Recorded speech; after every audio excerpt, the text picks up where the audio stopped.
किसी ने बड़े कमाल की बात कही है कि आवाज ऊंची हो तो कुछ लोग सुनते हैं, लेकिन अगर बात ऊंची हो तो बहुत सारे लोग सुनते हैं।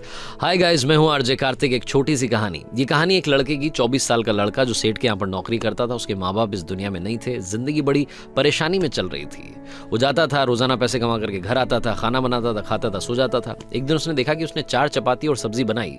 हाथ मुंह धोकर के वापस आया, तब तक 3 बची। दूसरे दिन भी यही हुआ। तीसरे दिन उसने ध्यान रखा और चूहे को पकड़ लिया। एक चूहा मोटा सा चपाती लेके जा रहा था। चूहे को पकड़ा तो चूहे ने कहा कि भैया मेरी किस्मत का क्यों खा रहे हो, मेरी चपाती तो मुझे ले जाने दो। तो लड़के ने कहा बेटा मेरे पास में ज्यादा पैसा नहीं, सिर्फ 4 मैंने बनाई है चपाती, उसमें से एक तुम ले जा रहे हो, मैं क्या करूंगा, मेरी जिंदगी ने मुझे बेहाल कर रखा है। तो चूहे ने कहा कि तुम्हारे सारे सवालों के जवाब तुम्हें एक इंसान दे सकता है।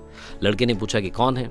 तो चूहे ने कहा कि गौतम बुद्ध हैं, उनके आश्रम में जाओ, उनसे अपनी जिंदगी के बारे में पूछो, वो तुम्हें रास्ता बताएंगे कि करना क्या है। लड़के ने कहा बहुत बढ़िया बात है। चूहे की बात मान ली। गौतम बुद्ध से मिलने के लिए चल पड़ा। सेठ से छुट्टी ले ली 5-6 दिन की। रास्ता लंबा था, रात हो गई। इस लड़के को कुछ दिखाई नहीं दे रहा था। थोड़ी दूर पर एक हवेली दिखाई दी, वहां गया, जाकर के शरण मांगी। हवेली की मालकिन ने पूछा कि बेटा कहाँ जा रहे हो? तो लड़के ने कहा कि गौतम बुद्ध के आश्रम जा रहा हूं, उनसे मिलने के लिए। तो मालकिन ने कहा कि बहुत बढ़िया जगह जा रहे हो, गौतम बुद्ध से हमारे एक सवाल का जवाब लेकर के आना, अगर वो सवाल का जवाब दे दें। तो लड़के ने कहा जरूर, आपका सवाल पूछूंगा, बताइए। तो हवेली की मालकिन ने कहा कि बेटा मेरी 20 साल की बेटी है, जो 20 सालों से एक शब्द नहीं बोली है, बोल नहीं सकती है। बस उनसे पूछ लेना कि ये बेटी कब बोलेगी। ये बोलते बोलते उनकी आंखों में आंसू आ गए।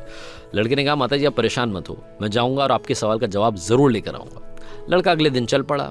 रास्ता बहुत ज्यादा लंबा था। रास्ते में उसे बड़े बड़े पहाड़ मिले, ऊंचे ऊंचे पहाड़, बर्फ वाले पहाड़। उसे समझ नहीं आ रहा था कि कैसे पार करूंगा, बड़ी देर हो जाएगी। तभी उसे एक जादूगर दिखाई दिया जो वहां बैठ करके तपस्या कर रहा था। जादूगर के पास गया, उससे बोला कि मुझे गौतम बुद्ध से मिलने के लिए जाना है, रास्ता तो बहुत ही परेशानी वाला लग रहा है, कैसे मैं पार करूंगा? तो जादूगर ने कहा कि गौतम बुद्ध से मिलने जा रहे हो, मेरे एक सवाल का जवाब लेकर के आ जाना, पहाड़ तुम्हें फटाफट से पार करा दूंगा। लड़के ने कहा आपका सवाल बताओ। तो जादूगर ने कहा कि 1000 सालों से यहाँ पर इसी पहाड़ पर तपस्या कर रहा हूँ स्वर्ग जाने के लिए, मुझे समझ नहीं आ रहा कि स्वर्ग कब जाऊंगा। तो लड़के ने कहा ठीक है, आपके सवाल का जवाब लेकर के आते हैं। जादूगर ने छड़ी घुमाई, लड़के को पहाड़ पार करा दिए। मैदानी इलाका आ गया। वहां पर एक बड़ी सी नदी थी। लड़के के सामने फिर से समस्या थी कि अब ये नदी कैसे पार करें। तभी उसे वहां पर एक बड़ा सा कछुआ दिखाई दिया। कछुए से मदद मांगी कि आपकी पीठ पर बैठा करके मुझे नदी पार करा दीजिए। कछुए ने कहा ठीक है। जब नदी पार कर रहे थे तो कछुए ने पूछा कि कहाँ जा रहे हो? तो लड़के ने कहा गौतम बुद्ध से मिलने जा रहा हूँ। कछुए ने कहा वाह यार, बड़ी अच्छी जगह जा रहे हो, एक काम करना, मेरे सवाल का जवाब ले आना। तो लड़के ने कहा कि आपका भी सवाल बताइए। तो कछुए ने अपना सवाल बताया कि मैं बड़े टाइम से 500 सालों से इसी नदी में हूं और ड्रैगन बनने की कोशिश कर रहा हूं, ड्रैगन कब बनूंगा ये बस पूछ करके आ जाना। लड़के ने कहा ठीक है। लड़का पहुंचा आश्रम में, गौतम बुद्ध के पास। प्रवचन चल रहा था, प्रवचन खत्म हुआ। गौतम बुद्ध ने कहा कि हर कोई मुझसे सवाल पूछ सकता है, लेकिन सिर्फ 3 सवालों के जवाब दिए जाएंगे। अब लड़के के सामने समस्या थी कि किसके सवाल को ड्रॉप करें, किसका सवाल छोड़ें और किसका पूछें। लड़के ने सोचना शुरू किया। सबसे पहले हवेली की मालकिन नजर में आई, ध्यान में आई। तो उसे लगा कि वो तो अपनी बेटी का इलाज कराना चाह रही है, उनकी बेटी बोल नहीं रही है, उनकी आंखों में आंसू थे, उनका सवाल पूछना जरूरी है। दूसरी जो तस्वीर उसके दिमाग में आई, नजर में आई, वो आई जादूगर की। जादूगर 1000 साल से वहां तपस्या कर रहा है बर्फ के पहाड़ में।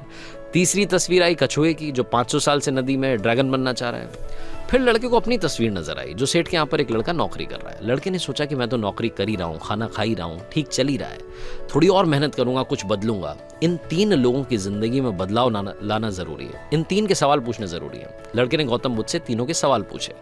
गौतम बुद्ध ने जवाब दिया सबसे पहले हवेली की मालकिन के सवाल का। उन्होंने कहा कि उस मालकिन की जो बेटी है 20 साल की, उसकी जैसे ही शादी होगी वो लड़की बोलना शुरू कर देगी। दूसरे सवाल का जवाब देते हुए गौतम बुद्ध ने कहा कि जो जादूगर है उससे कहना कि वो छड़ी छोड़ दे, जिस दिन उसने छड़ी छोड़ दी, छड़ी का त्याग कर दिया, वो स्वर्ग चला जाएगा। तीसरा सवाल था कछुए का। गौतम बुद्ध ने कहा कि उस कछुए से कहना कि अपना कवच उतार दे, जिस दिन उसने कवच उतार दिया उस दिन वो ड्रैगन बन जाएगा। लड़के ने नमस्कार किया, प्रणाम किया, चल पड़ा वापस। रास्ते में कछुआ मिला। कछुए से कहा कि भैया कवच उतार दो। गौतम बुद्ध ने कहा तुम ड्रैगन बन जाओगे।